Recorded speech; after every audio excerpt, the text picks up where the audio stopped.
ഇന്ത്യയുടെ ക്ഷമയ്ക്കൊരു അതിരുണ്ട്. ഇന്ത്യൻ നാവികന്റെ മരണത്തിൽ ഇറാൻ പ്രതിനിധിയെ വിളിച്ചു വരുത്തി കടുത്ത അതൃപ്തി പ്രകടമാക്കി ഇന്ത്യ. ഹോർമൂസ് കടലിടുക്കിൽ യുഎഇയുടെ എണ്ണ ടാങ്കുകൾക്ക് നേരെ ഇറാൻ നടത്തിയ മിസൈൽ ആക്രമണത്തിൽ ഇന്ത്യൻ നാവികൻ കൊല്ലപ്പെട്ട സംഭവം ഇന്ത്യയും ഇറാനും തമ്മിലുള്ള നയതന്ത്ര ബന്ധത്തിൽ പുതിയ സംഘർഷത്തിന് വഴിവെച്ചിരിക്കുകയാണ്. സംഭവത്തിൽ കടുത്ത അതൃപ്തി രേഖപ്പെടുത്തിയതായി തന്നെ ദില്ലിയിലെ Iran deputy chief of mission Mohammad Javed എന്ന വ്യക്തിയെ അവിടെ ഇന്ത്യൻ വിദേശകാര്യ മന്ത്രാലയം നേരിട്ട് വിളിച്ചു വരുത്തിക്കൊണ്ട് ആ അതൃപ്തി രേഖപ്പെടുത്തിയിരിക്കുകയാണ്.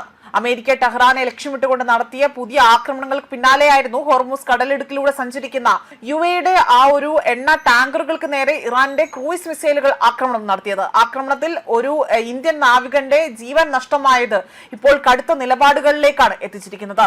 മേഖലയിലൂടെ കടന്നു പോകുന്ന വാണിജ്യ കപ്പലുകൾക്കും വിദേശ നാവികർക്കും നേരെയുള്ള ആക്രമണങ്ങൾ ഒരിക്കലും അംഗീകരിക്കാനാവില്ല എന്നും ഇന്ത്യൻ പൗരന്മാരുടെയും നാവികരുടെയും സുരക്ഷ ഉറപ്പാക്കേണ്ട ഉത്തരവാദിത്തം പോലും ഇറാൻ ഉടൻ തന്നെ ഏറ്റെടുക്കണമെന്നും ഇന്ത്യ ശക്തമായി തന്നെ ആവശ്യപ്പെടുന്നുണ്ട്.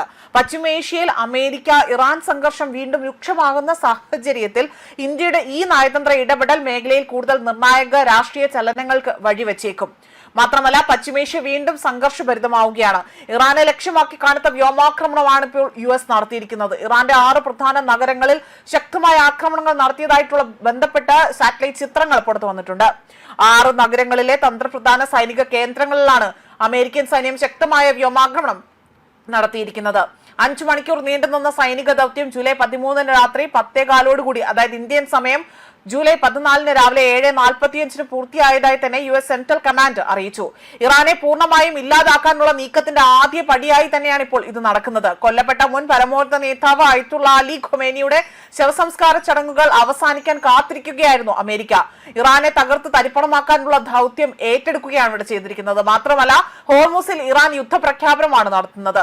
ഹോർമൂസ് കടന്നുപോകുന്ന കപ്പലുകളെ ഉടൻ തന്നെ കടലിൽ മുക്കുമെന്ന പ്രഖ്യാപനം നടത്തിയതായി വ്യക്തമാക്കുന്ന ഒരു വീഡിയോ കഴിഞ്ഞ ദിവസം പുറത്തു വന്നിരുന്നു. ഇതിനെല്ലാം ഒടുവിലാണ് ഇപ്പോൾ ഹോർമൂസിൽ വെച്ച് തന്നെ ഇവിടെ യുഎഇയുടെ ഒരു കപ്പലിന് നേരെ ശക്തമായ ആക്രമണം നടത്തുകയും ഇതിൽ ഒരു ഇന്ത്യൻ നാവികൻ കൊല്ലപ്പെട്ടതായിട്ടുള്ള വിവരങ്ങൾ പുറത്തു വരികയും ചെയ്തതോടുകൂടി തന്നെ ഇപ്പോൾ ഇന്ത്യ ശക്തമായ അതൃപ്തി ഇറാനെ അറിയിച്ചുകൊണ്ട് രംഗത്ത് വന്നിരിക്കുന്നത്. ഇത് മാത്രമല്ല, ഇറാനും യുഎസും തമ്മിലുള്ള നയതന്ത്ര ബന്ധം പോലും ഇവിടെ വഷളാകുന്ന സാഹചര്യമാണ് ഉണ്ടായിരിക്കുന്നത്. ന്യൂസ് ഡെസ്ക് കർമ്മ ന്യൂസ്.